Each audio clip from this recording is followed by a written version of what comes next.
Voilà, à présent, l'invité dans ce journal et nous recevons Madame Penda Dian. Elle est membre du comité de pilotage des serviteurs, également superviseur national à la massification.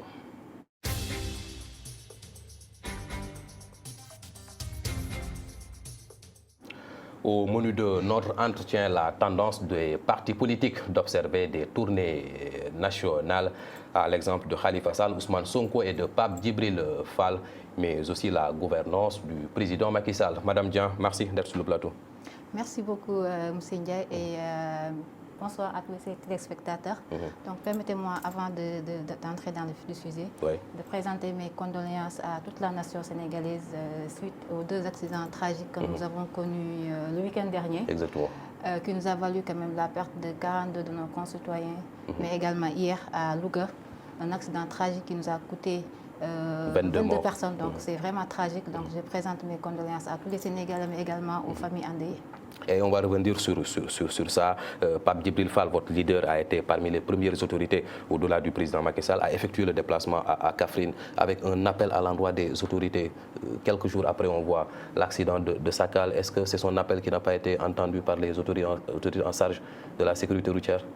En fait, je pense que la sécurité routière est une question quand même assez essentielle. Moi, en dehors de ma casquette politique, je travaille sur des projets de sécurité routière avec une ONG, Partenaires West Africa Sénégal, qui met en œuvre un projet de sécurité routière depuis 4 ans maintenant. Et je pense que ce n'est pas des mesures que l'on a prises la semaine dernière qui aura des effets une semaine après. Je pense que c'est tout un processus qui se fait de manière graduelle.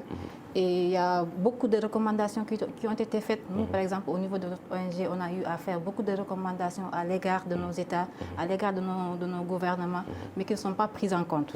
Et je pense qu'aujourd'hui, les mesures qui ont été prises la dernière fois, la semaine dernière, ne peuvent pas avec le conseil interministériel, 22 mesures au total. Donc voilà, 22 mesures ne peuvent pas avoir des conséquences aujourd'hui. Donc ça, c'est vraiment la suite logique de manque de volonté politique que les autorités sénégalaises font montre durant toutes ces années.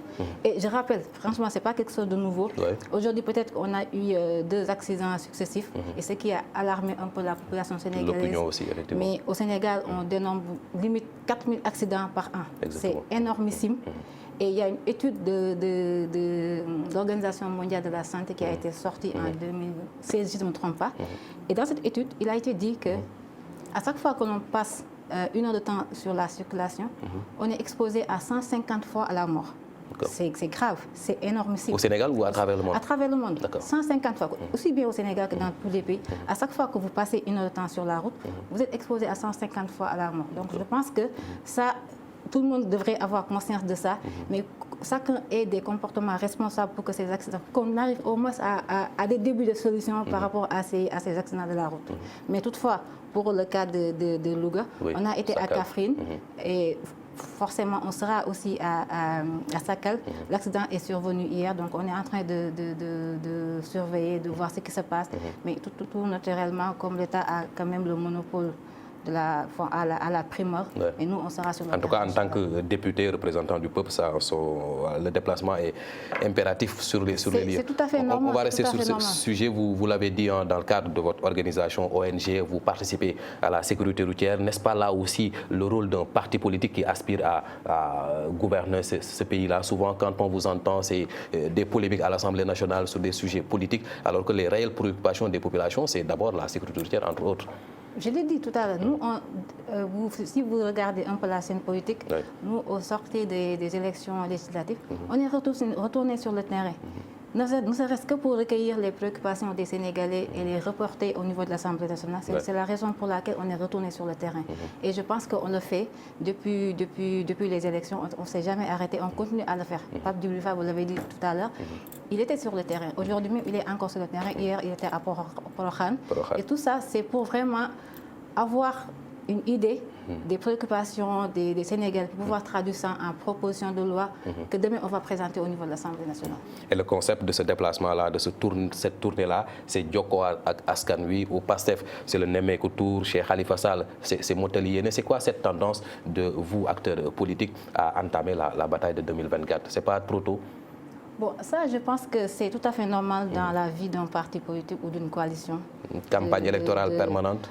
Ce n'est pas une campagne électorale, parce que moi, je pense que pour représenter les populations, pour être leur représentant, il faut quand même être en contact avec ces gens-là. Et on dit aussi en politique que pour avoir cette légitimité, pour avoir le pouvoir, il faut être en contact avec ses électeurs. Mais oublier ses électeurs, c'est tomber dans l'oubli. Donc je pense que c'est important que les dirigeants, que les leaders politiques soient en contact permanent avec la population. C'est tout à fait normal et c'est tout à leur honneur. Que ce soit pour Khalifa Sall, que ce soit pour Ousmane Sonko, que ce soit pour Pape Djibril Fall, c'est tout à fait normal.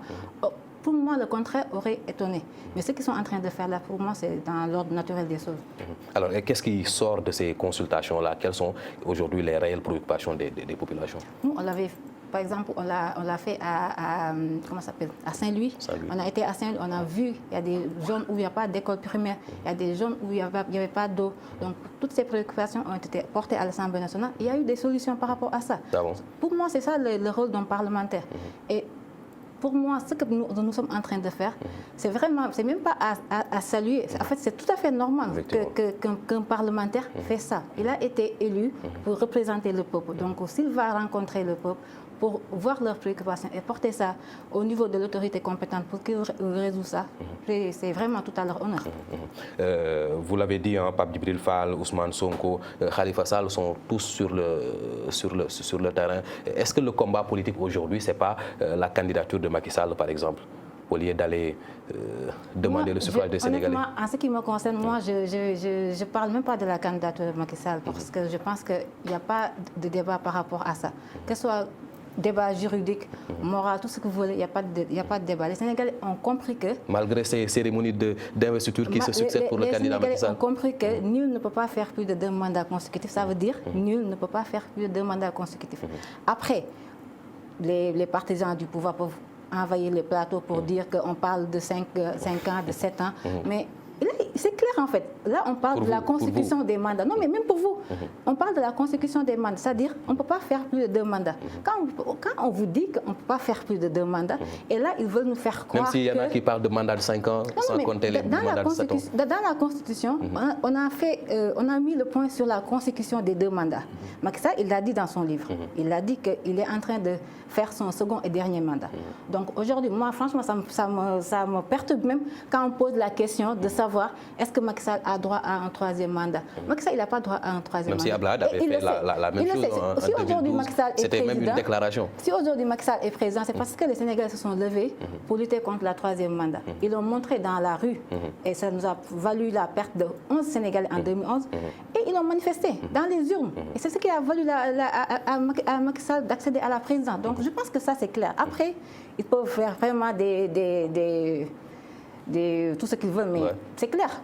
Pour moi, c'est très très clair. Macky Sall, il n'a pas droit à une 3e candidature, il n'a pas droit à un 3e mandat.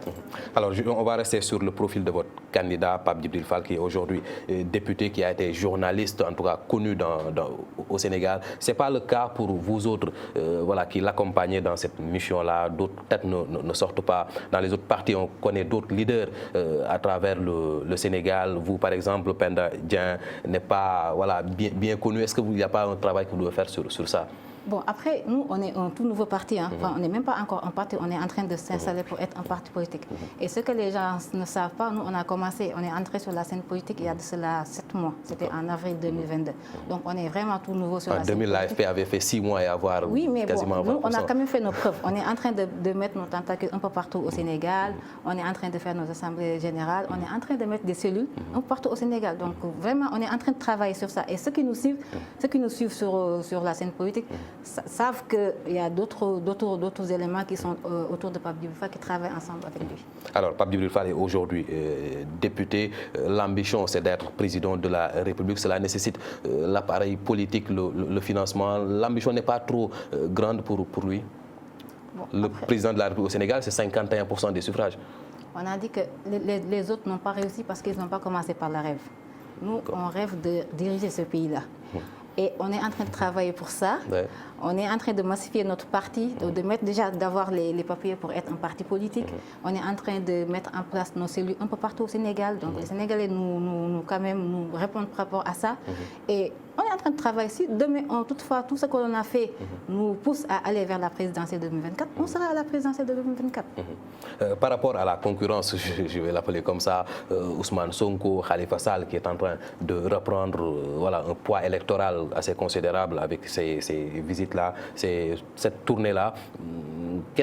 Quel est l'effet que cela vous fait? Ça n'empiète pas sur les chances de Pape Djibril Fall? Je ne crois pas trop, parce qu'on est aussi en démocratie. Son succès est voilà, expliqué par le vide qu'il y avait autour. Il y avait l'absence de beaucoup de ténors, Khalifa Sall, Karim Wade, d'autres points de... On est en démocratie, et la démocratie, c'est la pluralité, donc nous, ça ne nous dérange pas. Au contraire, ça va nous montrer, ça va nous permettre de mesurer notre poids politique par rapport à tous ces tonnerres que vous les appelez. Nous, on est nouveaux sur la scène politique, mais je pense qu'on a peut-être encore fait nos preuves, et ça nous permet aussi de nous mesurer par rapport à tous ces grands-là. Et puis voilà, je pense que le champ est libre, et le champ, et tout le monde peut y faire sa partition. C'est pas limité. Une critique que l'on fait souvent à votre leader, Pape Djibril Fall, n'est pas trop engagé dans la lutte contre un troisième mandat, contre la gestion comme le font les autres opposants, notamment Yewwi Askan Wi. Là aussi. Bon, après, ça, qu'est-ce que vous appelez ne pas s'engager dans la critique? Mais le voir dénoncer voilà, la gestion mauvaise gestion du pays, par exemple, la hausse du carburant, on n'entend pas. Ceux qui ont suivi les interventions de M. Pape Djibril Fall à l'Assemblée nationale lors du marathon budgétaire savent qu'il a quand même défendu, en tout cas ce que les Sénégalais défendent aujourd'hui, c'est-à-dire la question de la troisième candidature de Macky Sall, la mauvaise gouvernance. C'est pour ça que nous, on est entrés en politique. En fait, on n'est pas venu aujourd'hui pour faire comme tout le monde. Il y en a qui ont aussi juste entendu des leçons de morale, comme Barthélémy Diaz, par exemple. Après, les gens peuvent avoir plusieurs interprétations. Moi, je peux dire que Barthélémy Diaz, il a été ceci, il a été cela. Mais nous, on n'est pas là juste pour faire de la critique ou bien juste pour faire des propositions. Vraiment, on est là pour faire des propositions, et je pense qu'il a été efficace lors du marathon budgétaire à l'Assemblée nationale. Et c'est pour ça qu'il a été élu. Son mandat, c'était pour ça. Et je pense qu'il l'a rempli. Et tous les gens. Mais est-ce que c'est suffisant? Aujourd'hui, on parle d'un rapport avec des détournements supposés. Est-ce que l'engagement, le fait de dénoncer juste à l'hémicycle suffit pour Pape Djibril Fall, quelqu'un que vous connaissez sur les plateaux de télé, engagé le... À chaque fois qu'il a eu l'occasion de parler sur les rapports qui sont sortis pour épingler les partisans du pouvoir, il l'a fait, comme il le faisait. Avant, peut-être, il sortait tous les vendredis sur un plateau de télé, donc ça lui donnait l'occasion de sortir tous les jours. Aujourd'hui, il le fait peut-être pas assez fréquemment qu'avant, mais il le fait à chaque fois qu'il a l'occasion de sortir, de dénoncer, il le fait. Mais nous tous, nous savons que dans la gouvernance de Macky Sall, les rapports pour épingler qui que ce soit n'ont jamais abouti. On l'a vu avec M. Omar Anne, Cheikh Omar Anne, pour ne pas le citer. On l'a vu aussi également pour les 29 milliards du PRODAC, les 94 milliards. Ça n'a jamais abouti. Limite, ils sont promus à des postes ministériels, etc. Donc, pour moi, aujourd'hui, c'est de préparer l'élection présidentielle et préparer la sortie de Macky Sall. Et voilà. On verra. En tout cas, on n'est plus loin de 2024. On a parlé du profil de votre candidat, on va parler de l'organisation de votre, je dirais pas parti. Les serviteurs, c'est quoi finalement? C'est un parti, un mouvement? On était un mouvement. Quand on venait de s'installer, on était un mouvement. Donc là, comme je l'ai dit tout à l'heure, on est en train de s'organiser pour avoir notre parti politique. On est en train de mettre nos cellules un peu partout. On est en train de faire nos assemblées générales, etc. Donc franchement, on est en train de travailler. Mais comment c'est organisé concrètement? Pape Djibril Fall est président, secrétaire général. Quelle est la nomenclature? Le mouvement n'est pas encore structuré. Donc c'est pour ça qu'on a des superviseurs. C'est comme l'APR. Vous l'avez vu tout à l'heure dans la dénomination, je suis superviseur national. C'est-à-dire que c'est assez ponctuel. On le fait pour le moment pour avoir une massification au niveau national, avoir un ancrage national sur l'ensemble du territoire. Et à partir de ce moment-là, quand on aura vraiment une assise nationale, et là, on va vraiment structurer le mouvement pour avoir des éléments assez concrets un peu partout sur le territoire national. Est-ce qu'aujourd'hui, on peut parler du maillage du territoire national, du cadre, les serviteurs? On peut vous trouver à Karang, par exemple? On est partout au Sénégal, partout. À chaque fois, dans chaque localité, on peut trouver un serviteur au Sénégal. Dans ce sens-là, parce que Pape Djibril Fall, comme je l'ai dit, il a été quand même un homme des médias, donc il a été connu avant même d'entrer en politique. Donc ça, c'était quand même une chance pour nous, et ça nous a quand même un peu facilité le travail. Les serviteurs, c'est pas trop prétentieux, c'est comme Réumi de Idrissa Seck en 2007. C'est pas trop prétentieux de se réclamer serviteur? Non, pas du tout. Les autres sont pour... Dès l'instant que ce que l'on fait, c'est pour servir la nation, c'est pour servir les Sénégalais, je pense que le terme serviteur est le plus adéquat. On parle souvent du, je dirais pas train de vie, mais train de fonctionnement du député Pape Djibril Fall, comme on le dit pour certains responsables du pouvoir, qui conduisent de très belles voitures, garde-corps, l'accessoire qu'il faut pour être leader, voilà, bien vu au Sénégal. Comment est-ce que vous financez vos activités? Par des cotisations. Les membres des serviteurs cotisent quand même pour financer les activités du parti. Il y a des dons, il y a des Sénégalais qui croient en nous.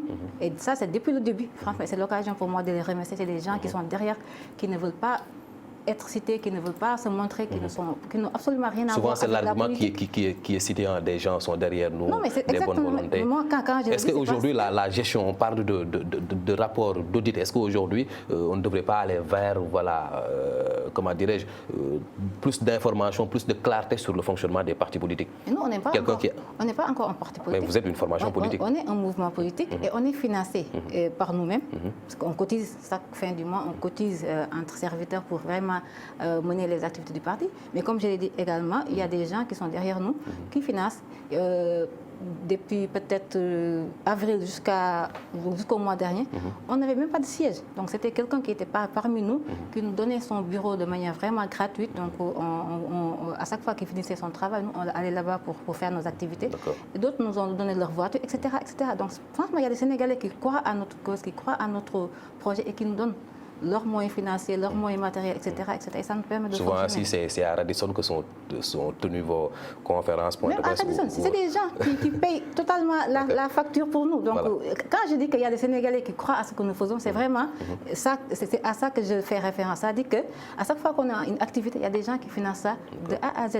Et ça de manière totalement gratuite. Donc, voilà, donc ça prouve encore une fois l'engagement des Sénégalais à cette, comment dirais-je, avoir ce changement démocratique et puis de voir vraiment un bouffée d'air frais, l'espoir. Voilà, c'est ça. La dernière chance, comme dit Pedef. Dernière question, on peut s'attendre à un levée de fonds comme a fait PASTEF pour les serviteurs, 333 millions de francs CFA.